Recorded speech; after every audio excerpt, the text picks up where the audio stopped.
Chapter 18, April 2nd, Rich Mountain Campsite, Tennessee, North Carolina state line. Miles hiked today, 9. Total miles hiked on the Appalachian Trail, 278. Weather, mild, leaves budding out on trees. We took a 0 miles day at Hot Springs, North Carolina. It was the first real town on the trail went through. It was the first real town the trail went through. And as Mom said, we needed a real town. We needed groceries and clean clothes. I needed to have one of my boots repaired. Mom said she needed a decent cup of coffee and maybe later a beer. What about a newspaper? I teased her. She grinned. I'm thinking more along the lines of a really good book. We got a hotel room across the street from an outfitter's and took my boot to be repaired.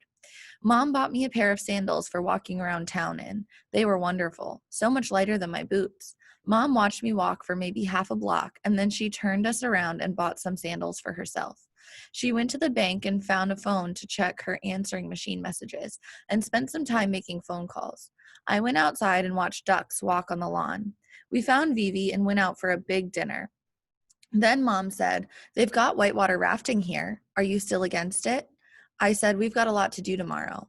Mom sighed. "How do you feel about renting a jacuzzi?" "What?" "They don't call it hot springs for nothing." So we walked to the spa and rented a big hot tub, Vivi too, and sat in it for an hour. It was heaven. Vivi said, "You know how when you're really hungry and then you eat something good and it's the best feeling in the world?" I nodded. On the trail, that was the feeling I had all the time. That's what this spa is for my muscles. I walk and walk, but then there's this. I thought of what Beagle had written in the registry at the outfitters. This town is paradise, or maybe I just missed civilization. It's hard to contemplate getting back on the trail. Good night, Katadin, wherever you are. He had written it only a few days before, so I guess he must have gotten held up somewhere. I wrote, "Towns are useful but ordinary. I love the extraordinary trail, Katadin." Mom didn't see it. I didn't tell her about it either. "Have you called your father?" Mom asked. She knew I hadn't. "Tomorrow," I said. "You have to call him," she said. "He misses you." I missed him too. I missed him being home with us, with Mom and Springer and me, the way our family used to be. I didn't miss the version of my father that sat in some new house watching TV with his new wife, or hanging wallpaper in a new bedroom for his replacement child. "Whatever," I said. "I'll do it tomorrow." I didn't. We were at the laundromat, and I asked for change to use the payphone outside. I went to the phone and pretended to dial and talk.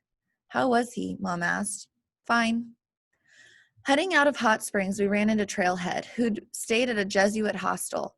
He told us he'd been there a few days resting his left knee, which had started to hurt and swell. Now he hiked with it wrapped in a dirty ace bandage. He slowed down a bit, so he was moving at about our speed. We had a fairly easy day, but dark came early, helped along by a bank of black storm clouds. Lightning began shooting out of them, and we could smell the rain coming. We had just passed the summit of Rich Mountain. It would have been a good night for a shelter, but we were 2 miles from the closest one. We pitched our tents near a spring recommended in the guidebooks, making sure they were as secure as possible. We hurried dinner and finished as rain began to fall in driving sheets. I started to duck into my tent. Vivi grabbed my arm and pulled me back. "Come on," she said. "Susan, you too." "Where?" Mom asked. "Trailhead?" shouted Vivi. "Forget it," he yelled from inside his tent. We'd seen him limping the last mile. Mom shook her head and Vivi came to him. "We'll be back in a bit." She led us back along the trail we'd just come down. Rain poured upon us and the trail became a stream, but Vivi bent her shoulders and walked fast. We followed. After a bit, she dodged onto a side trail I'd seen earlier, and not too much farther along, we reached the base of the fire tower, a tower used by rangers to look for forest fires. Lightning flashed, thunder boomed. Vivi started climbing. I thought that in a thunderstorm you were supposed to stay low. I thought second that the fire tower probably had lightning rods or something, was probably safer than the trees.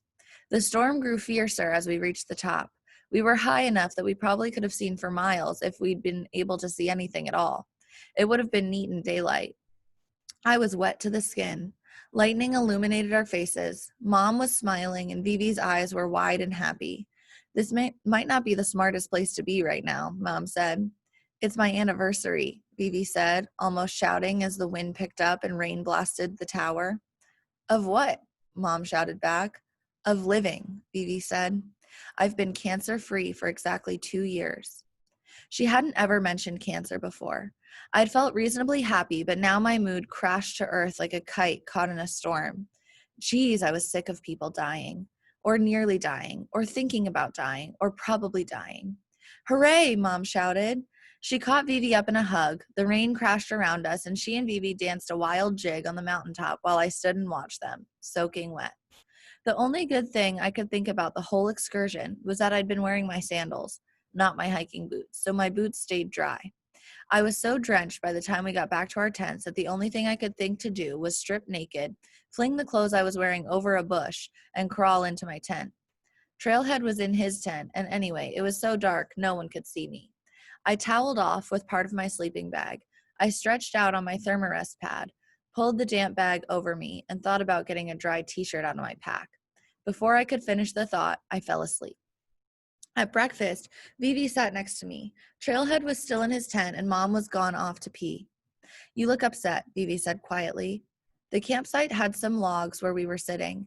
It was chilly and overcast, and my clothes were damp. A stiff wind kept blowing my granola off my spoon. Finally, I gave up and ate it with my hands. That's just the way I look, I said. I've learned that the word cancer can scare a lot of people, she said. It's not that.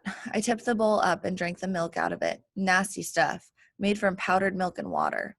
I'm sorry, I said. I didn't mean to be rude. I'm just really sick of hearing about people dying. I've had a whole year full of it, and I don't want to think about it anymore. Vivi looked at me earnestly. Her entire face seemed to shine. I noticed the deep wrinkles around her eyes and mouth and the way her hair was mostly gray. It's not about dying, she said urgently, as though it really mattered.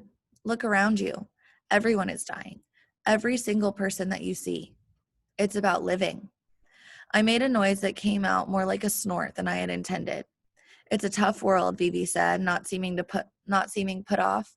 It's got to be hard to be your age too, and have to think about these things. Most kids don't have to. Most kids think they'll live forever, and you know better. So make your life count. Enjoy it. Don't spend time doing things you hate. My mom did, I said. Because she had to, Vivi said. She didn't have a choice, but now she does, and you see what she's doing. Walking. It's nice that you two are so alike, she went on. What you both need most is right here. Your mom can take care of you and herself at the same time. I had never once thought of myself like a mother, not in any way, nor did I think she was actually taking care of me. I hiked with my own feet, didn't I asked. Did she tell you about Springer? I sure never had. Some, Vivi said. It's still hard for me to get a picture of him as a person. She paused. What was he like? It took me a moment to find the words. He was really funny, but most people didn't realize it because he was so quiet about it, I said. I set my bowl down and plucked a piece of grass. He'd say something in a completely serious voice, and then later, when you weren't even around him anymore, you'd realize he meant it as a joke, and it was funny. He was good at art, and he liked bright colors. I twisted the grass in my fingers. He used to say that if he had muscles, he'd be a cowboy, a real one that roped cattle. Suddenly, I could remember his voice, the way he said roped cattle, so seriously. We had been watching rodeo on TV. His voice had deepened in the months before he died. When I was little, I continued, not looking at Vivi, I used to be scared of thunderstorms, really scared. I'd wake up crying and couldn't go back to sleep. Dad didn't like it, that I was afraid. He'd tell me there was nothing to be scared of, and I should go back to bed. So once I took my pillow and blanket, and I went down to Springer's room. I stood in the doorway crying. He turned his head and said, "What's wrong, Sissy? Are you afraid?" I told him I was. He told me to lie right down next to him on the floor next to his bed. There, he said, now you're with me. Now you're safe. And you were, Mom said. I hadn't noticed that she'd come up behind me. I nodded, and I was. We were all quiet a moment, and then Vivi said, I notice you're not afraid of thunderstorms anymore. Why bother? I said. She smiled. I agree. Is your cancer why you're hiking the trail? I asked. Probably, she said. I'm in remission, but I'll never take time for granted again. I've gotten sharpened up. I realize I always wanted to do this, and I'm not waiting anymore.